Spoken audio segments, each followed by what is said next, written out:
Parashat Ki Tetzé. Empezamos con el pshat, con el sentido de la interpretación simple de las escrituras.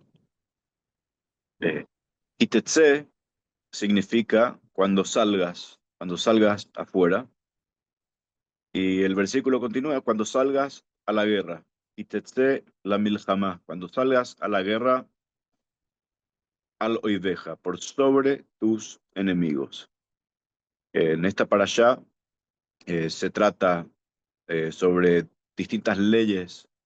eh, Hay varios temas, pero empieza hablando de las leyes de guerra, que el origen está en el Zohar, en textos del Zohar, y habla sobre el momento en el que Moisés, discutió con Dios sobre una ley de la Torá en particular. Los 5 libros, el Pentateuco, fueron dictados por Dios a Moisés, quien a su vez los transcribió. Y esto explica las distintas e infinitas capas de significado contenida en cada palabra, en cada ley, en cada parashá, eh, donde se refleja la mente infinita de su autor.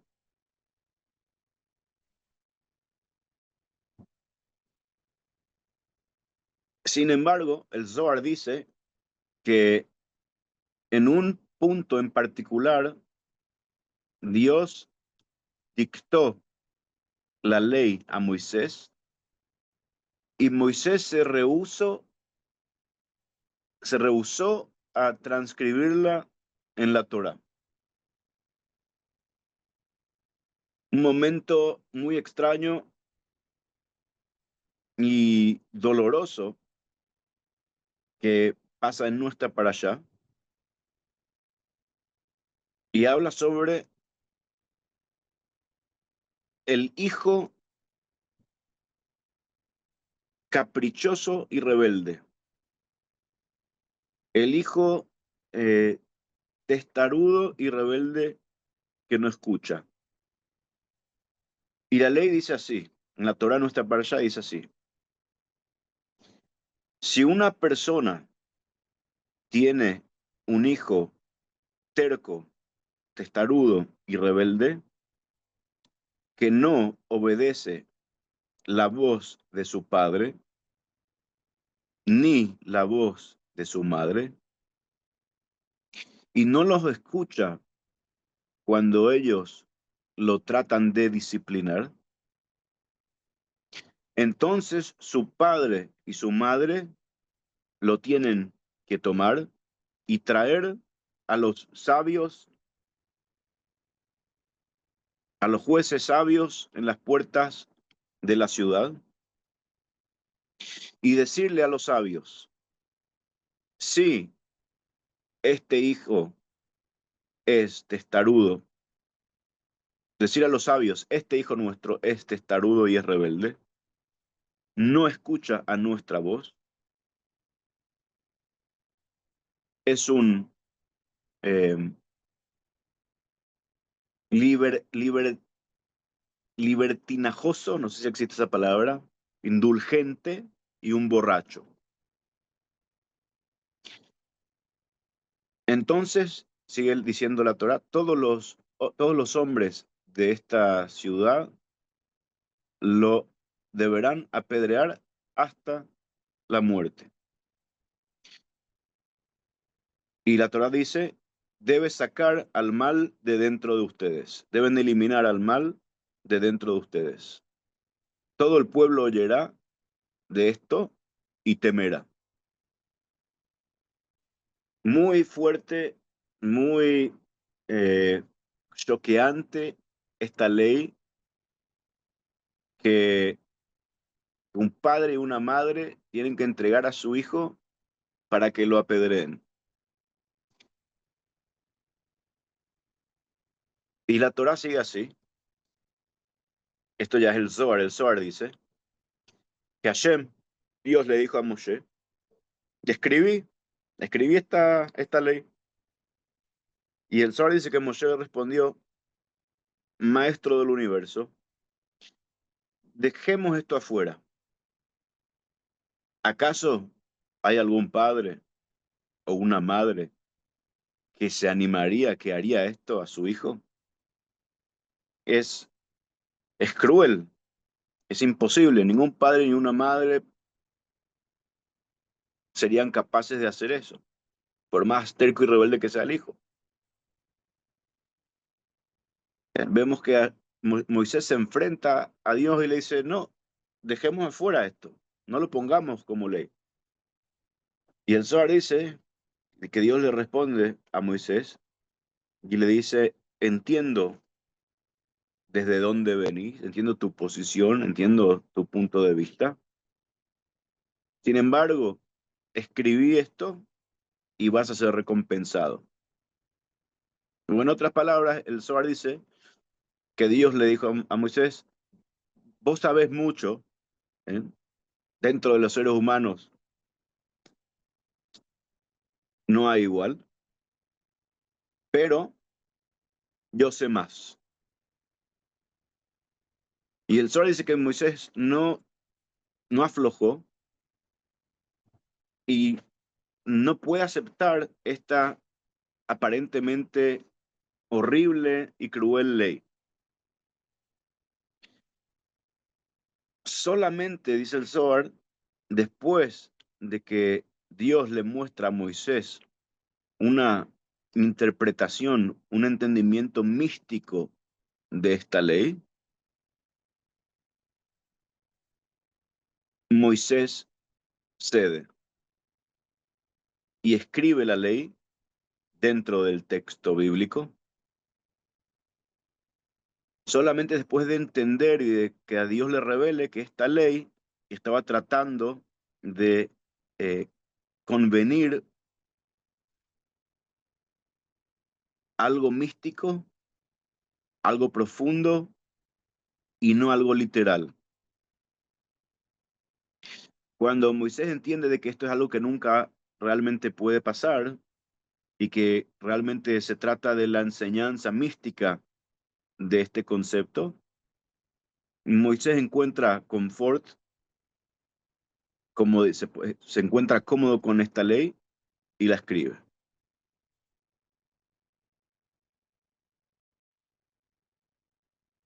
Eh, Vamos a ver un poco por qué las condiciones para que se dé este caso eran imposibles.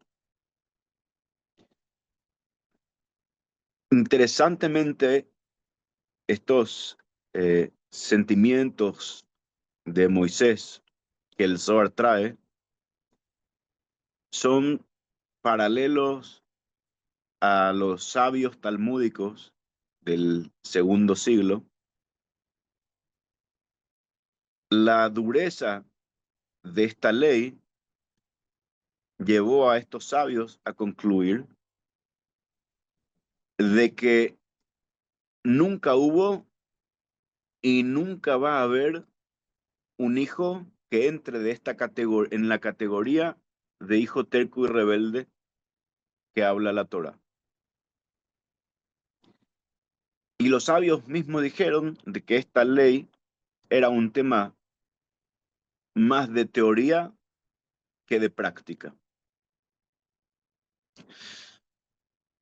Los sabios derivan del texto bíblico una cantidad muy grande de condiciones requeridas para que esta ley se aplique. Tanto así que la aplicación práctica de esta ley, dice el Talmud, es una imposibilidad. Vamos a nombrar algunas de las condiciones, no todas, porque son muchas, pero vamos a nombrar quizás las más difíciles de que se cumplan o imposibles. Empezando por el punto de que dos padres, los dos, el padre y la madre, deberían consentir en categorizar y declarar a su hijo como un hijo terco y rebelde. Y los dos consentir de que se le aplique la pena de muerte. Ya eso, ya que uno de los padres acceda a eso, es muy difícil. Que los dos estén de acuerdo es aún más difícil. Pero sigue. Esta ley se aplicaba solamente en una edad específica, en donde el hijo tenía que estar dentro de los 3 meses de su bar mitzvah, ¿bien? De haber cumplido 13 años para que se pueda aplicar esta ley. No un día más joven ni un día mayor. Si era más joven, se le consideraba todavía un menor. Y si era más grande, no se consideraba aún, no se consideraba niño. Entonces la categoría para que sea un niño, que es el hijo, tenía que ser en una edad muy específica, tenía que ser dentro justo de los 3 meses dentro del bar mitzvah. Tendría que haber robado dinero de los padres, tendría que haber usado ese dinero para haber comprado una cantidad inmensa de carne y y de vino caro, comer y tomar toda esa carne y todo ese vino en una sentada, en un día, en un momento, en otro lugar fuera de la casa de los padres. Y hay muchas otras condiciones más, pero yo creo que eh, hay otra condición aún más difícil de que se cumpla. Para que la ley se cumpla, el Talmud dice que ambos padres tienen que tener voces idénticas, apariencia física muy similar y la misma estatura.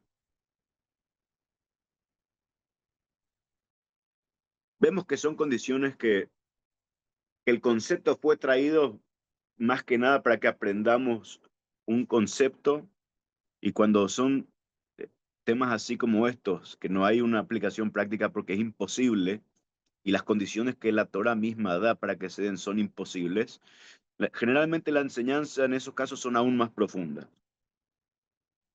Como es virtualmente imposible que todas estas condiciones y algunas que no nombramos se den, salvo que el padre y la madre hayan sido eh, gemelos, y si hubiesen sido gemelos, la Torah prohíbe que se casen entre ellos, así que también es imposible. Entonces, esta ley de la Torah nunca se pudo y se puede haber aplicado, y se va a poder aplicar en el mundo real. Lo que nos trae la pregunta, ¿para qué está escrita? ¿Por qué está escrito algo que no tiene, no tiene ninguna aplicación en la práctica?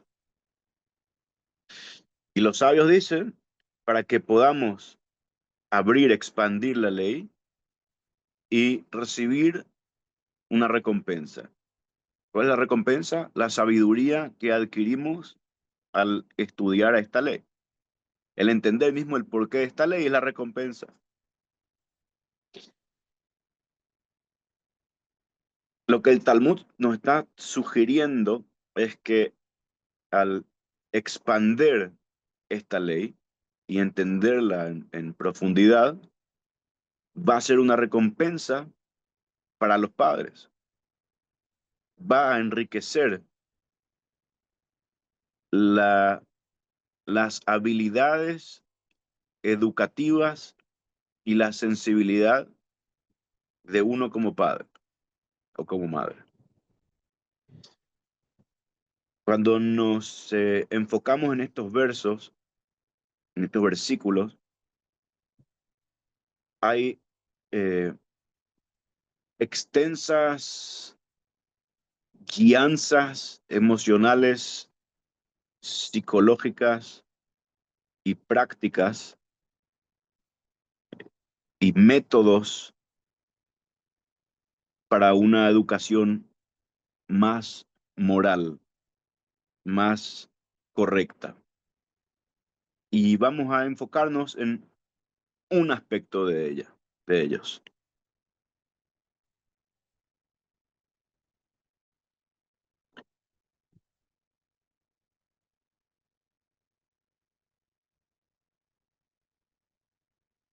En el estudio bíblico, como es común, cuando hay una discrepancia, cuando hay una contradicción aparentemente en el texto, alude a que hay significados más profundos. Y en este texto tenemos esta discrepancia. El texto dice así: si una persona tiene un hijo terco y rebelde que no escucha la voz de su padre y la voz de su madre, así es como está introducido el, la ley en la Biblia. Un hijo no obedece la voz de su padre y de su madre. Sus padres, el padre y la madre, son descriptos como dos voces distintas. No dice el hijo no obedece la voz de sus padres, como aparentemente tendría más sentido decir, el hijo no obedece la voz de sus padres. No, dice no obedece a la voz de su padre y a la voz de su madre. Dos voces distintas.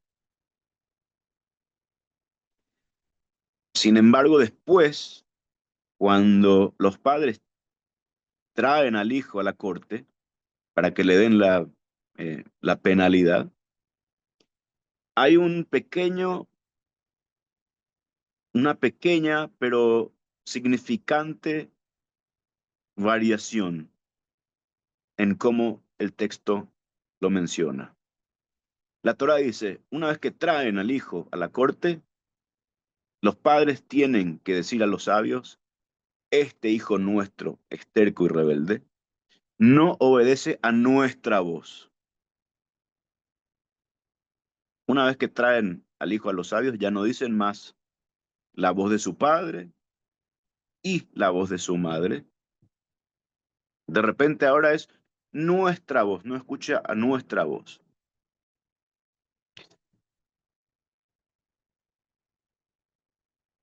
Las voces de ambos padres se vuelven una en la segunda parte.